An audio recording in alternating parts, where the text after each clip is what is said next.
Senator Cruz. Thank you, Mr. Chairman. For 8 years under Barack Obama, the Department of Justice was politicized and weaponized. When you came before this committee in your confirmation hearing, you promised things would be different. I asked you specifically, quote, will you commit to this committee that under your leadership, the Department of Justice will not target the political opponents of this administration? Here was your answer, quote, absolutely. It's totally inappropriate for the department to target any individual because of their politics or their position in a campaign. That was your promise just a few months ago. I'm sorry to say you have broken that promise. There is a difference between law and politics. And General Garland, you know the difference between law and politics. Law is based on facts. It is impartial. It is not used as a tool of political retribution. This memo was not law. This memo was politics.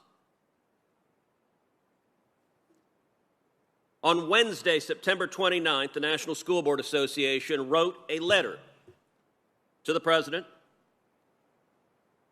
asking the President to use the Department of Justice to target parents that were upset at critical race theory, that were upset at mask mandates in schools, to target them as domestic terrorists.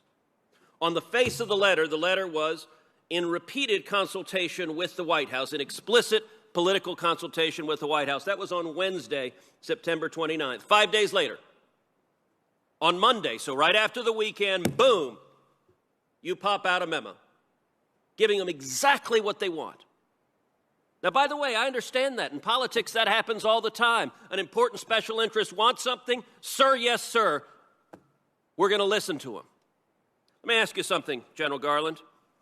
In the letter, which you told the House of Representatives was the basis for this abusive memo targeting parents, how many incidents are cited in that memo?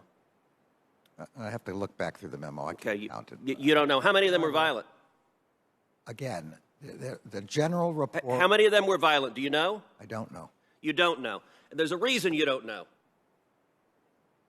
Because you didn't care, and nobody in your office cared to find out. I did a quick count just sitting here. During this hearing, I counted 20 incidents cited. Of the 20, 15 on their face are nonviolent. They involve things like insults. They involve a Nazi salute. That's one of the examples. My God, a parent did a Nazi salute at a school board because he thought the policies were oppressive. General Garland is doing a Nazi salute at an elected official. Is that protected by the First Amendment? Yes, it is. Okay. 15 of the 20 on the face of it are not violent. They're not threats of violence. They're parents who are unhappy. Yet, miraculously, when you write a memo, the opening line of your memo, in recent months, there has been a disturbing spike in harassment, intimidation, and threats of violence. You know what? You didn't look, and nobody on your staff looked. Did you even look up the 20 instances? As I testified, the decision to send the memo is for an assessment. Did you look up the 20 instances? I did not read. Did anyone on your staff look them up? I don't know the answer, but it's not But of the course memo. you don't. And General, there's a reason. Look, you started your career as a law clerk to Justice Brennan. You've had many law clerks during the year, during your time as a judge. I was a clerk to Chief Justice Rehnquist. I'll tell you what, if I drafted an opinion for the Chief Justice and walked in and it said, there's a disturbing pattern of violence, well, Ted, how do you know that? Well, I got an amicus brief here who claims it. You would fire a law clerk who did that. You're the Attorney General of the United States. This was not a tweet you sent. This is a memo to the Federal Bureau of Investigations saying, go investigate parents as domestic terrorists. That is not what the memo says at all. It does not. Is it what the letter says? That is not what. Is it what the letter says? I don't care what the letter says. You don't care. You said it was the basis of your memo. You testified under oath before the House of Representatives. The letter was the basis of your memo. Now you don't care about the letter? The letter and public reports of violence and threats of violence. My memo says nothing about domestic terrorism, says nothing about parents committing any such things. My memo is an attempt to get an assessment of whether there is a problem out there that the federal government needs to resolve. The letter on its face says the actions of the parents could be the equivalent to a form of domestic terrorism. And that is wrong. And asks the president to use the Patriot Act in regards to domestic terrorism directed at parents. This was the basis of your memo. My memo. The Department of Justice, when you're directing the FBI to engage in law enforcement, you're not behaving as a political operative because a political ally of the president says, hey, go attack these parents because we don't like what they're saying. Department of Justice, you did no independent research on what was happening, did you? The memo has nothing to do with partisan. Did you do independent research? The memo has. Did you do independent research? The memo has nothing to do. Okay, you're not with answering that politics. question. You've testified you know nothing about the violent sexual assault that happened in Loudoun County, even though it's one of the bases in this letter. I read about it since then. Okay. You told the House last week you knew nothing about it. Not know at the time, no. Okay. This week, the court concluded that a 14-year-old girl was violently raped by a boy wearing a skirt in the girls' restroom. The school district covered it up, released the boy, sent him to another school where he violently raped another girl.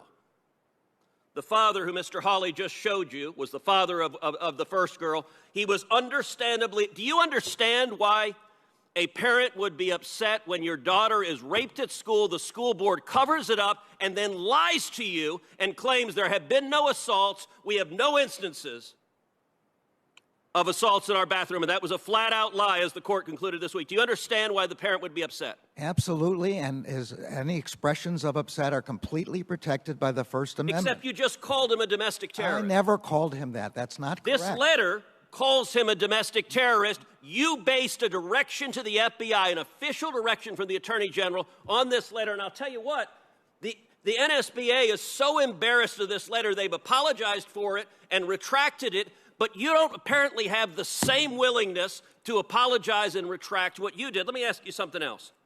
A big part of this letter is that they're upset about parents not wanting critical race theory taught.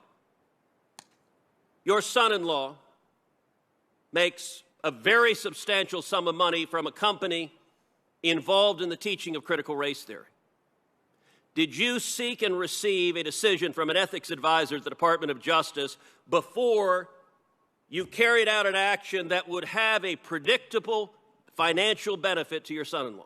This memorandum is aimed at violence and threats of violence. I just asked a question. Did you seek an ethics opinion? It has no predictable effect. Did you seek an ethics opinion? It has no predictable. Did you seek an ethics opinion? Judge, you know how to ask questions and answer them. Did you seek an ethics opinion? You asked me whether I sought an ethics opinion about something that would have a predictable effect on something. This has no predictable effect in the way that you're talking about. So if critical race theory is taught in more schools, does your son-in-law make more money? This memo has nothing. If critical race theory is taught in more schools, does your son-in-law make more money? Yes or no? This memorandum has nothing to do with critical race theory. Will you answer if you sought an ethics kind opinion? Of curriculum. Will you answer if you sought an ethics I am opinion? answering the best I can. Yes or no? Did you seek an ethics opinion? This memorandum has nothing. Did you seek an ethics opinion? This memorandum has nothing to do with. General, are you refusing to answer if you sought an ethics opinion? I'm telling you that there's no possible. So you're saying no. Just answer it directly. You know how to answer a question directly. Did you seek an ethics opinion? I'm telling you that if I thought there was any reason to believe there was a conflict of interest, I would do that. But I cannot. Why do you refuse to answer the question? Why won't you just say no? I'm sorry. You're not going to answer the question? I'm sorry. Ask the question again.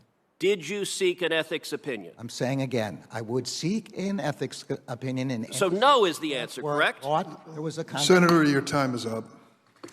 Let the record reflect the Attorney General refuses to answer whether he sought an ethics opinion, and apparently ethics are not a terribly high priority in the Biden Justice Department. I don't think that's a fair reflection of what I said. Then answer the question.